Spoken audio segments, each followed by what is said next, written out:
Carson, thanks for joining us. First of all, are you having fun yet? Oh yeah, I always have fun out there. So, as a kid, this is, I'm sure, your dream, like many of us that played the game. Mm-hmm. Is it all that you thought it would be?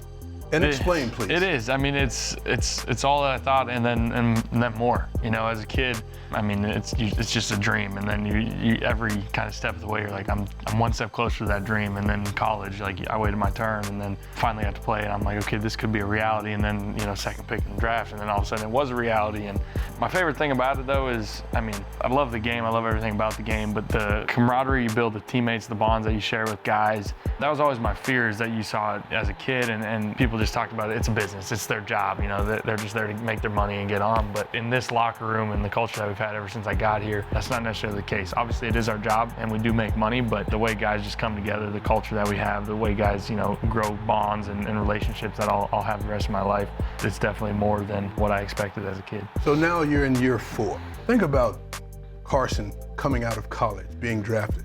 What would this Carson tell that Carson just coming out of school to help Carson to get to where he is? I mean, I think this offseason, obviously, I took a big hard look at, you know, nutrition, sleep, and just how my training in the offseason. And obviously, I went through 2 injuries, you know, my second and third year that I would love to have told myself, find a way to avoid those. You know, I'd love to say that, but yeah. I don't think that would have mattered. You know, right. I don't think that would have made a difference. You know, that's part of the game. But I would just remind myself it's a game. And that's the kind of mindset I've had coming out, but it's sometimes easy to forget that and just remember, hey, this is still a game that you've loved since you were a kid. Right. Don't make it bigger than it needs to be, and right. That's the same mindset I've had, you know, ever since.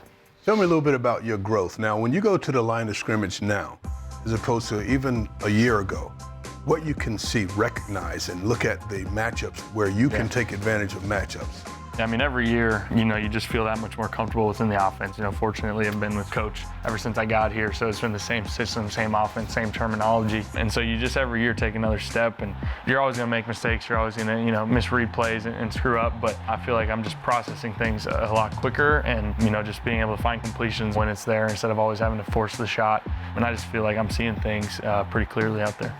As you grow as a quarterback now, guys along the way, they're going to have their hiccups. Take a guy like Nelson when he's down or having downtime, or Dallas maybe not getting enough touches. How do you, as the leader, encourage those guys or pick those guys up? Yeah, I mean, it is what you just talked about. I mean, you just try to encourage them, pick them up, and let them know that you believe in them, whether they're getting the ball or not, whether, you know, they're making plays or not. It doesn't matter. You know, I'm going to be out there making mistakes, so I'm going to be the first to own up and say, hey, I make mistakes, I screw up, but you can still count on me. And I'm going to tell them the same thing. Hey, they might make a mistake, but I still count on them. The ball's coming right back their way, and, you know, I have a ton of confidence in everybody in this offense. When we plug a guy out there, you know, I don't second guess it, and I trust him. I don't see you screaming at a guy like Phillip Rivers or Tom Brady, but you do have your way of communicating with these guys, and it's almost like coaching sometimes for you, isn't it? Yeah, I mean, it definitely can, and I think everyone kind of has their own, you know, leadership style, and, you know, even coaches have their own coaching style. You know, some guys are the yeller and screamer, some guys, you know, just want to teach and coach, and, you know, everyone's in between. And for me, I never want to, you know, embarrass individuals or, you know, put guys on blast. I want to, you know, be able to talk personally with guys and try and, you know, lead by example with how I work and the things I do and how I prepare. And, you know, I think, again, everyone has their own kind of way of doing things, and that's just me being myself, you know, in that role. I've heard you many times say the word accountability. Is that what you're talking about, or what do you mean when you're talking about accountability? I mean, it's just owning your mistakes. You know, when you mess up, owning your mistakes, but then also when guys look at you and say, hey, you can trust me. You know, you can trust me. I'm going to do my job, and then I'm going to hold them accountable to do their job, and vice versa. You know, and that's ultimately what it is just owning your mistakes and just telling guys, hey, you can trust me. You can believe in me. When I say I'm going to do something, I'm going to do something. I talked to Josh McCown a little bit about the relationship. From your perspective, what does he give you? Josh has been great. And ever since we brought him in, you know, I was giving him a hard time that he's seen every single offense in the book. That he's old? That he's old. I always remind him he's old man. But it's been awesome working with him. You know, he's kind of like another coach. He gets the game from a player's perspective. He gets it, you know, and then game day. You know, he's another set of eyes, ears, talking through it, and just kind of giving me reminders throughout the game. And it's been super helpful. And even Nate, you know, just the same kind of approach with both those guys. They've been nothing but supportive and encouraging for me. We all see the game so similarly, so we're able to talk ball in a different way, Right. much more educated way than a few years ago. So I just feel really confident in both those guys and working with them every day. Well, and it's not just throughout the week, because I see you guys on the sideline sometimes when you're looking at the tablets, and I'm guessing you're discussing strategies then. Absolutely. Up here early in the morning, working together and, in our little QB office and everything. But like you said, on Sundays, I come off the field, I'll give high fives, hopefully we just scored and all that, but it's right to the tablet, right to the bench, sit by Josh and Nate and just talk through, what we're seeing, what the defense is doing to us, and see where things we can take advantage of in the middle of the game. Now you're headed down to Dallas to see what they bring. And you're going down to Dallas to win a football game, as your coach said. And I love that he said that, by the way. But when you look at that defense, what do you have to be mostly concerned about?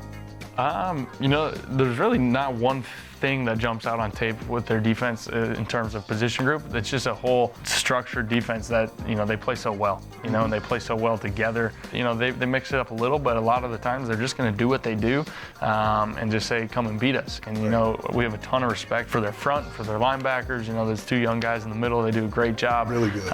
Those guys are extremely talented. And then the secondary as well. So, you just got to come out and execute at the end of the day and play fast. But like I said, we have a ton of respect for those guys, and they do a good job playing fast. Have you been involved in a rivalry like this? Because I know you've only been here a few years, but you understand that this is a big rivalry for Philadelphia. Definitely a big rivalry. You have rivalries at every level.